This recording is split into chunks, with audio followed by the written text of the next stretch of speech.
జగనన్న పరిపాలనలో రాష్ట్రంలో అప్పులు పెరిగిపోయిన తప్ప చేసింది ఏమీ లేదు. ఏంటి అప్పులు పెరిగిపోవడానికి ఆయన ఏది చేయకముందు అప్పులు పెరిగిపోయి ఉన్నాయి. ఎవడో చంద్రబాబు నాయుడు పరిపాలనలో 14 సంవత్సరాలు వేలేటప్పుడు చేసేటప్పుడు ఏదైనా పోనీ జగన్మోహన్ రెడ్డిని పెట్టిన పథకాలు అయితే మేము ఎన్నో చెప్పగలం. చంద్రబాబు నాయుడు పెట్టిన పథకం కూడా చెప్పమానంటే అవి వాళ్ళు రాజశేఖర రెడ్డి ఉండేటప్పుడు ఉచితంగా రైతులు కరెంట్ ఇస్తామనేసి అంతే వాటి మీద వైర్ల మీద బట్టలు ఎండబెట్టుకోవాలనేసి అన్నారు. ఉచితంగా వైద్యం అందిస్తామనేసి అంతే అందులో పందులు తొలగాలి అనేసి అన్నారు. అలా ఎన్నో పథకాలు డ్వాక్రాలకి ఉచితంగా వడ్డీ లేని రుణాలు ఇస్తామనేసి అంతే అది జరిగే పని కాదన్నారు. జరిగే పనులు కాదనేది అతను ఏంటి చేయాలనేది జరిగి చూపించారు అనమాట. ఈవేళ రాజశేఖర రెడ్డి చచ్చిపోయిన తర్వాత జగన్మోహన్ రెడ్డి గారు వచ్చారు, కొన్ని చెప్పడం కూడా చేసి చూపించారు అనమాట. అవి అందరికీ తెలిసిన, రాష్ట్రం మొత్తం మీద కూడా తెలిసిన. ఇంటింటికి డబ్బులే, నీకు డబ్బులే, నాకు డబ్బులే, ఆడికి డబ్బులే. కాకపోతే 150 అప్పులైతే అవుతాయి. అలాంటి తెలియని 30 పొందల్లో కొండ అమ్మండి, పిండి అమ్మండి, అవి ఎక్కడైనా ఉన్నాయి ఏంటంటే కొండంతా బయలుదేస్తారు, అక్కడ ఇల్లు ఇస్తారు. ఇంకా కొన్ని దిక్కలు ఏంటంటే సొంత భూమి కొనేసి అక్కడ ఇల్లు ఇచ్చారు. మీరు చూసే ఉంటారు, అక్కడ విజయనగరం దాటిని ఇచ్చారు. ఎక్కడ చూసినా సరే కోళ్ళు ఇచ్చారంతే. ఒక ఊర్లోనో పక్కలు ఇవ్వలేదు, ఊరికి ఊరే. ఎక్కడైనా 100, 200, 300 లేఅవుట్లు వేసేసి ఇల్లు ఇస్తారు. మరి అలా నాయకుడిని ఇంత ముందు కానీ ఇప్పుడు కానీ ఎప్పుడైనా ప్రపంచంలో మొత్తంలో చూసారా? రాజశేఖర రెడ్డి ఉన్నప్పుడైనా చూసారా ఇంత అభివృద్ధి చేయడం?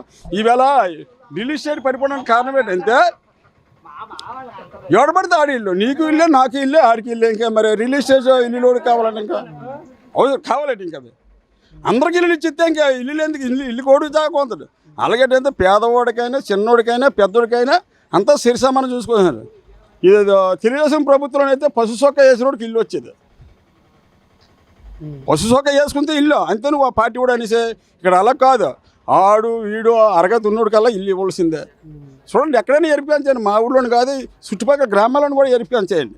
మరి అలా నాయకుడు కావాలంటే ఎక్కడ వస్తాడండి? నీ ఇంటికి బియ్యం వస్తాను, నీ ఇంటికి డబ్బులు వస్తాను. మొన్న ఒక నెల ఏమో ఇవ్వకపోతే నానా ఇబ్బంది పడ్డారు మా పంచాయతీ మొత్తం మీద.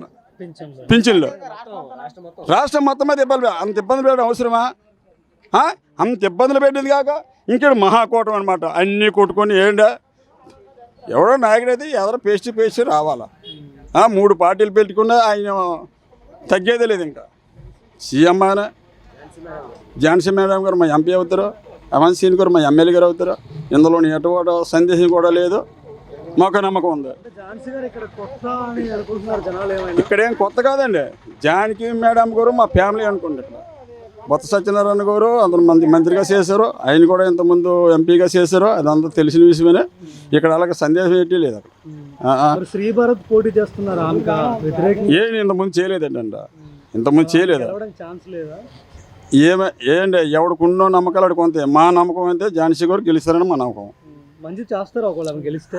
ఆవిడే నాకు కనిపిస్తే కాళ్ళ మీద పెట్టి దండం పెట్టాలని ఉన్నది. మొన్న వచ్చారు కానీ మాకు అవకాశం ఇవ్వలేదు, జనం ఎక్కువైపోయి. ఆవిడ అంత మంచిదనమాట. ఝాన్సీ గారు అయితే లేడీ అందరికంటే మంచి ఎవరైతే ఆవిడే. ఆయన సత్యబాబు గారు అంతే. ఎవరైనా సరే వెళ్ళే ఆదరించే మనిషి తప్ప సైడ్ అయిపోయి వెళ్ళే మనిషి కాదు. బొత్స సత్యనారాయణ కూడా. చంద్రబాబుగా గెలిస్తే ఎందుకంటే ఎక్కువ సంక్షేమం చేస్తాను అంటున్నారు. పెన్షన్లు 4000 కానీ ఏంటి పిల్లాడికి 15,000 సంవత్సరానికి ఏంటి? ఇంతకుముందు ఏదో మాట మీద నిలబడితే అది మాట ఆయన పెట్టిన ఒకదా బాబు ఎత్తే జాబ్ అన్నారు. ఏది జాబ్? 14 సంవత్సరాలు అతనికి అధికారంలో ఉన్నారు, అనుభవం ఉందని చెప్తున్నారు. ఆయన ఎంతమంది జాబ్ ఇచ్చారు? అందరికీ తెలిసిన విషయమే కదా. ఏదో ఈ ఉద్యోగస్తులు అందరూ ధర్నాలు చేస్తే గుర్రాలు తీసుకొచ్చేసి వదిలేసి ఇచ్చేసి అందరికీ అది రాష్ట్రం మొత్తం పేపర్ కాదు, టీవీలో అందరికీ తెలిసిన.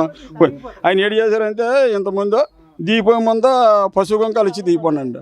అమ్మాయి ఇక్కడతో మీకు మాకు సరైనది పశు గుంక తీసుకోండి అనేసి ఆ పశు గుంకాలు అంత మించింది.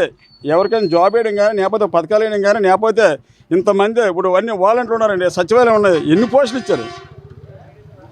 ఇప్పుడు తర్వాత ఇంటింటికి మరి ఈ కోట రైస్ ఇంటింటికి అప్పచెప్పారు. మరి వాళ్ళకే ఎంతో కొంత ఉపయోగం కలిగించినట్టు కదా, అవునా కదా? మరి అలాంటప్పుడు మరి ఇప్పుడు దగ్గర 5 లక్షల 6 లక్షల ఉద్యోగాలు ఈ దీని ద్వారా లోకల్లోనూ పైన కాకుండా లోకల్లోనూ. తర్వాత ఇంకా 2 సంవత్సరాలు కరోనా వచ్చినా సరే తగ్గేదే లేదనికంటే ఆయన ముందుకెళ్ళారు. ఎక్కడ తగ్గారేంటి? ముఖ్యమంత్రి ఎవరు అవుతారంటారు? ఇంకెవరంటే అండి, అతను బతుకుని అన్నాళ్ళు అతను సీఎం అంట.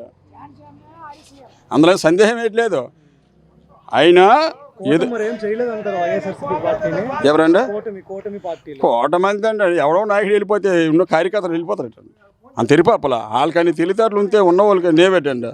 కాకపోతే ఏను ముద్రకోవాలన్నా మాకున్న తెలివితేటలు మాకు ఉన్నాయి. ఏదో ఆడికాడు ఈడికాడు ఇదే మహాకూటం చేసేసి నీ మీద కుట్ర పని తెలగొంటుందండి.